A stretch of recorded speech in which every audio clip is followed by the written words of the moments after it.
तो हम जनरली ना 40,000 सैलरी लेके चलेंगे सिंगल बंदे की, और उस पे देखेंगे पूरा रोड मैप डिस्कस करते हैं कि अगर आपकी इतनी सैलरी है तो आपकी पर मंथ कितनी आएगी हाथ में, आप कैसे प्लान करोगे, कहाँ कहाँ पे आप सेव कर सकते हो, कैसे आप अपने पैसों को ग्रो कर सकते हो और डिपॉजिट कैसे इकट्ठा कर सकते हो। कई सारे क्वेश्चंस ये आते हैं कि हम इंडिया से पैसे मंगवा सकते हैं नहीं मंगवा सकते। Hello guys, welcome back again to हम तुम इन इंग्लैंड। मैं हूं गौरव और हमारे पास ना काफ़ी सारे डाउट्स आते हैं इससे रिलेटेड कि हमारी एनुअल सैलरी इतनी होगी तो हमारे हाथ में कितने पैसे आएंगे, इतने पैसों पे हम यहाँ पे घर कैसे लेंगे, और पूरा रोड मैप क्या होगा, कितना हम अफोर्ड कर पाएंगे, कौन कौन से एरियाज है जहाँ पे सस्ते घर मिल जाते हैं, या कैसे आपको पूरा प्लान करना है। अब यार यहाँ पे ना काफ़ी चीज़ें होती है, जैसे मान लो आप स्किल्ड वर्कर वीज़ा पे आते हो तो स्किल्ड वर्कर वीज़ा पे ना 38,000 की जो सैलरी इन्होंने लिमिट रखी हुई है उतनी तो आपको मिलेगी ही, उससे ऊपर भी मिल सकती है।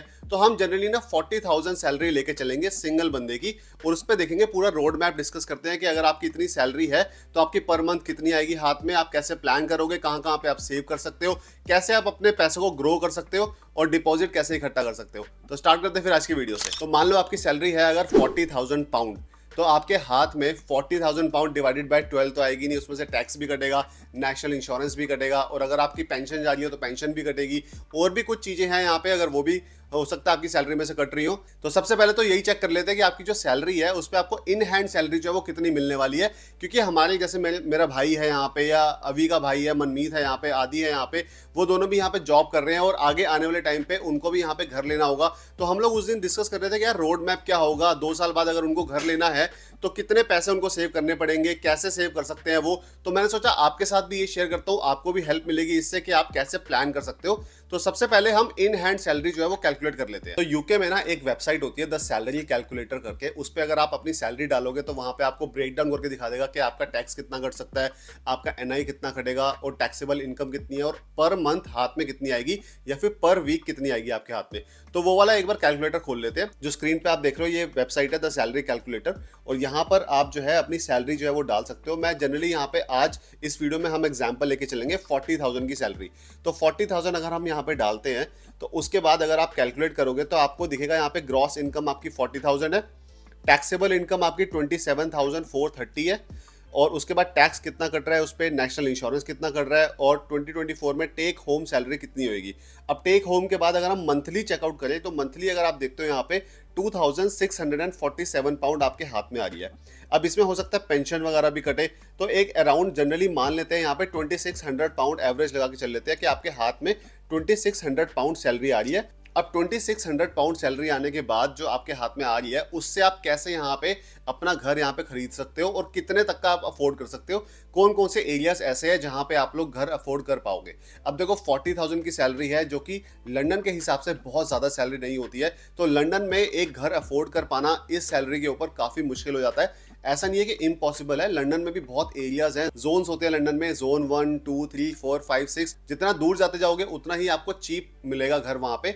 तो बेसिकली अगर आप जोन 5 जोन 6 की भी बात करो ना, वहां पे भी जो एवरेज घर का प्राइस है वो यार अराउंड 500,000 आ जाता है अगर आप डिसेंट साइज 3 बेडरूम होम देखते हो। तो इसलिए 40,000 की सैलरी पे अगर आप लंदन में घर लेने का प्लान कर रहे हो तो थोड़ा आपके लिए मुश्किल हो सकता है। अदरवाइज आपको थोड़ा रिसर्च करना पड़ेगा, अच्छे से देखना पड़ेगा कि कौन से एरियाज ऐसे हैं जो बिल्कुल मतलब चीप एरियाज हो जहाँ पे आपको घर मिल जाए। बट मैं आपको यही प्रेफर करूंगा कि अगर आप लंदन में जॉब कर रहे हो ना तो आप कोई हाइब्रिड रोल देखो, आप कोई रिमोट रोल देखो, जिससे आप जॉब तो लंदन में करो लेकिन आप रहो आउट ऑफ लंदन। तो उससे क्या होगा कि आप हफ्ते में 2 दिन जा रहे हो ऑफिस और आपको सैलरी जो है वो लंदन वाली मिल रही है, लेकिन आप रह कहीं और रहे हो, आप अफोर्ड जो है वो अच्छा खासा कर रहे हो। तो 40,000 जो आपकी एनुअल सैलरी है उसके बाद आपके हाथ में आ रही है 2,600 पाउंड। अब इस पे अफोर्डेबिलिटी चेकआउट कर लेते हैं। जनरल जो रूल होता है यहाँ पे अफोर्डेबिलिटी चेक करने का वो होता है आपकी जो एनुअल सैलरी है 40,000 इंटू 4.5, तो जितना भी आएगा वो मैक्सिमम आपकी अफोर्डेबिलिटी होगी। लेकिन रियलिटी ये नहीं है, रियलिटी होती है जब आप कहीं पर भी मॉर्गेज अप्लाई करते हो तो बैंक ये देखता है कि आपके एक्सपेंसेस भी कितने हैं। उसमें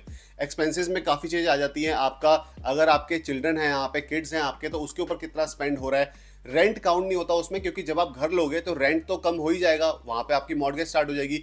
अदरवाइज आपकी जो और चीज़ें जैसे मान लो ग्रॉसरी का बिल कितना है, ट्रांसपोर्टेशन पे कितना खर्चा है, एंटरटेनमेंट पे कितना खर्चा है, ये सारी चीज़ों को देखते हुए कैलकुलेट की जाती है अफोर्डेबिलिटी। तो 40,000 इंटू 4.5 होता है 180,000, बट ये मैक्सिमम अफोर्डेबिलिटी है। लेकिन अब ऑनलाइन एक बार अफोर्डेबिलिटी कैलकुलेटर चेकआउट करते हैं, देखते हैं कि वहाँ पे आपकी अफोर्डेबिलिटी कितनी आती है। तो अगर आप गूगल पे लिखोगे मॉर्गेज अफोर्डेबिलिटी कैलकुलेटर तो आपके सामने काफ़ी सारे अफोर्डेबिलिटी कैलकुलेटर कैलकुलेटर आ जाएंगे, काफ़ी सारे बैंक के थ्रू भी आ जाएंगे, जैसे हैलिफैक्स हो गया, बार्कलेज हो गया।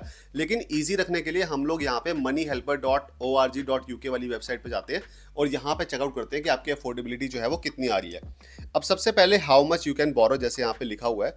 अब एनुअल इनकम आपकी देखी जाए तो यहाँ पे 40,000 हम डाल देते हैं।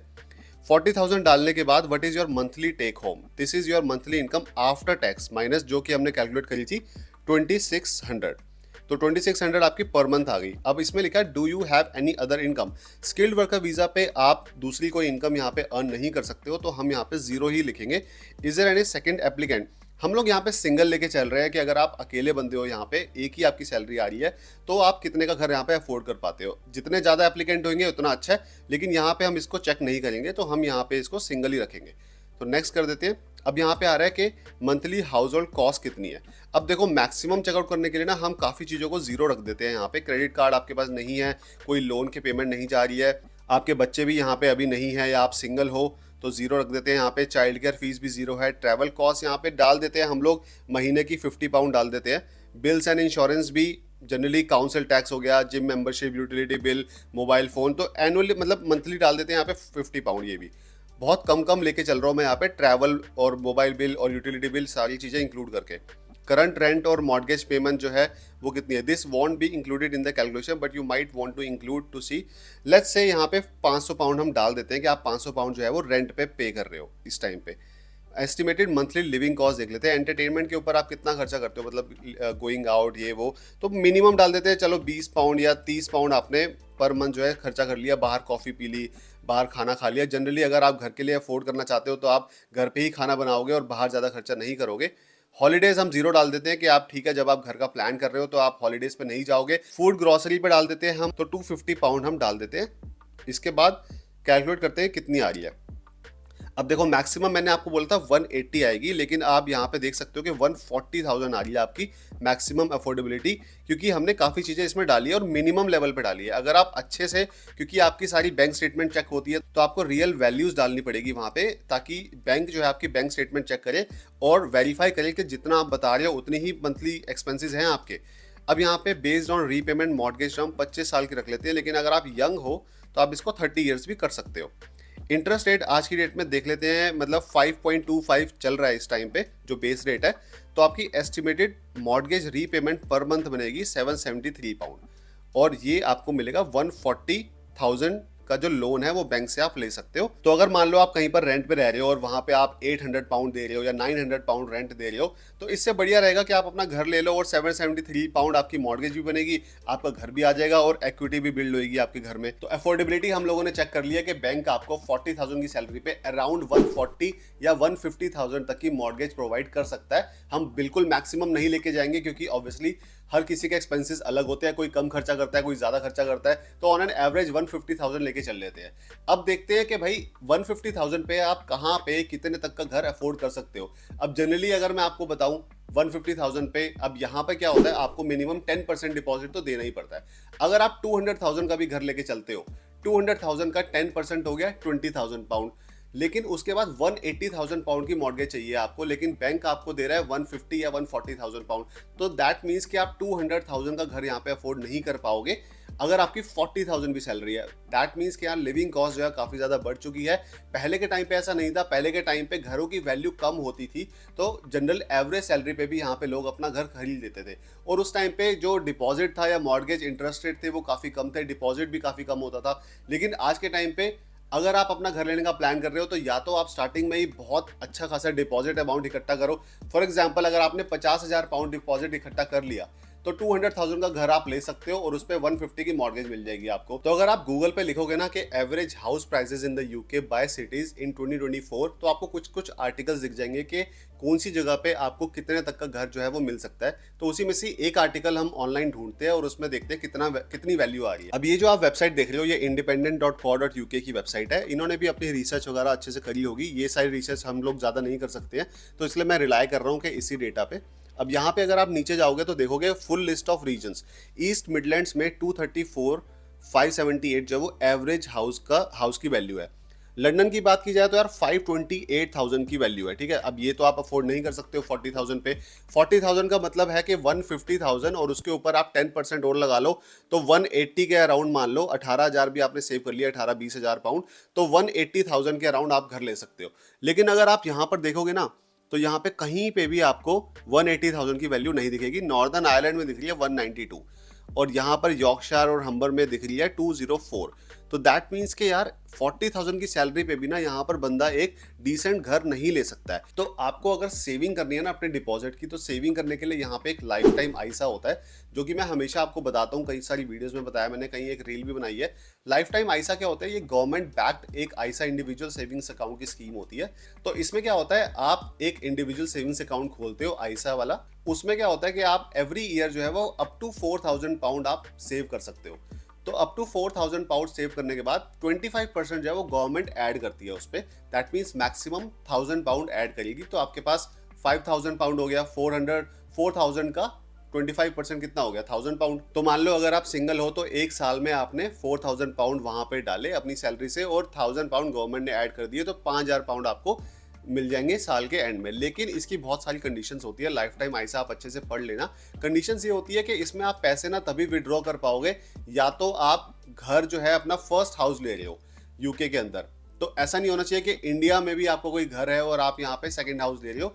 तो आप फर्स्ट होम अगर बाय कर रहे हो यहाँ पे हाउस बाइंग के लिए ही ये पैसे जो है वो यूज हो सकते हैं। अदरवाइज ये पैसे आप विड्रॉ नहीं कर पाओगे। और अगर विड्रॉ करते भी हो ना तो आपको 25% वैसे ही कट करके उनको चार्जेस देने पड़ेंगे। तो जितने आपने डाले हैं उतने ही आपको मिलेंगे वापस, उसमें से भी कुछ फीस वगैरह कट जाएगी। तो कोई फायदा नहीं होगा। ये इसका फायदा तभी है जब आप अपना घर लेने के लिए पैसे सेव कर रहे हो। तो इसीलिए थोड़ा सेविंग्स के ऊपर ध्यान दो कि सेविंग आप कहाँ कर रहे हो। आजकल बैंक्स काफी ज्यादा इंटरेस्ट रेट प्रोवाइड करने लग गए हैं, 4% 5% यहाँ पे है।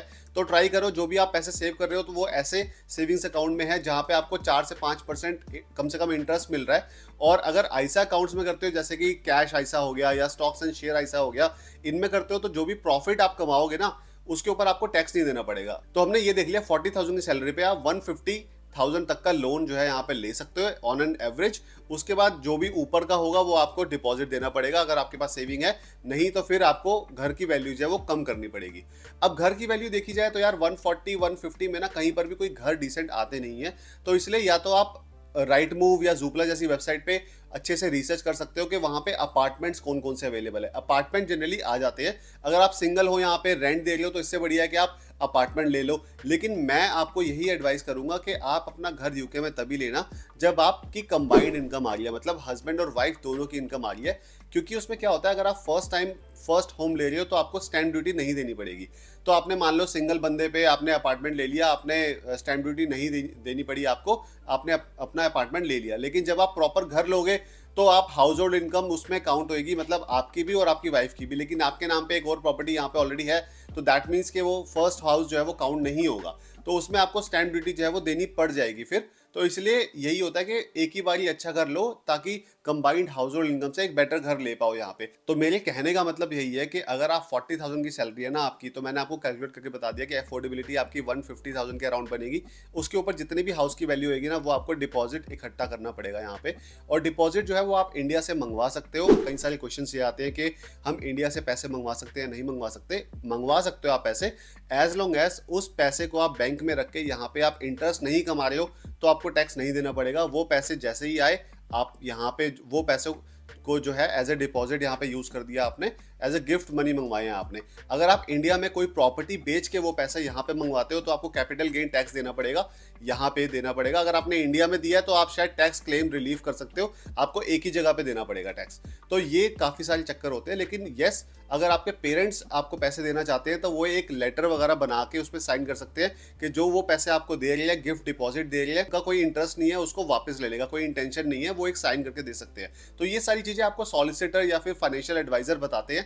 बाकी मैं आपको थोड़ा गाइड कर रहा हूँ यहाँ पे कि अगर आप घर लेना चाहते हो तो आप इंडिया से भी पैसे मंगवा सकते हो यहाँ पे। एंड में मेरी रिकमेंडेशन आपको यही रहेगी कि अगर आप सिंगल हो यहाँ पे और नियर फ्यूचर में कोई आपका प्लान नहीं है अभी शादी करने का, प्रॉपर्टी लैडर पे चढ़ना चाहते हो, तो आप फ्लैट देख सकते हो। फ्लैट आपको अच्छे खासे मिल सकते हैं, लेकिन डिपेंड करता है आप कौन से एरिया में हो। लंदन में फ्लैट्स भी एक्सपेंसिव है, तो अपने एरिया में ना अच्छे से रिसर्च करना फ्लैट कितने के आ रहे हैं, घर कितने के आ रहे हैं। लेकिन अगर आपका प्लान है कि रिसेंटली आप मतलब शादी होने वाली है आपकी, या शादी का प्लान कर रहे हो तो दैट मीन्स कि आप हाउस होल्ड इनकम पे ही देखना। जब आपकी वाइफ आ जाएगी, वो जॉब करेगी, तो ही आप देखना कि भाई उस सैलरी पे कितना आप अफोर्ड कर पा रहे हो। यहाँ पे थोड़ा टाइम हो सकता है आपको रेंट पे रहना पड़ जाए। मीनवाइल ये ध्यान रखना कि आप पैसे कहाँ पे सेव कर रहे हो, कहाँ ग्रो कर रहे हो। आईसा अकाउंट का जैसे मैंने आपको बताया लाइफ टाइम आईसा, तो वहाँ पे आप पैसे सेव कर सकते हो। सेविंग्स अकाउंट देख सकते हो जहाँ पे आप 4 to 5% तक की इंटरेस्ट कमा सकते हो। तो ये सारी चीजें आप लोग चेकआउट करना। तो होपफुली अगर वीडियो पसंद आई हो आपको तो लाइक जरूर करना, कमेंट करके बताना कोई भी आपके डाउट हो। मिलते हैं आपसे अगली वीडियो में, तब तक के लिए बाय, टेक केयर।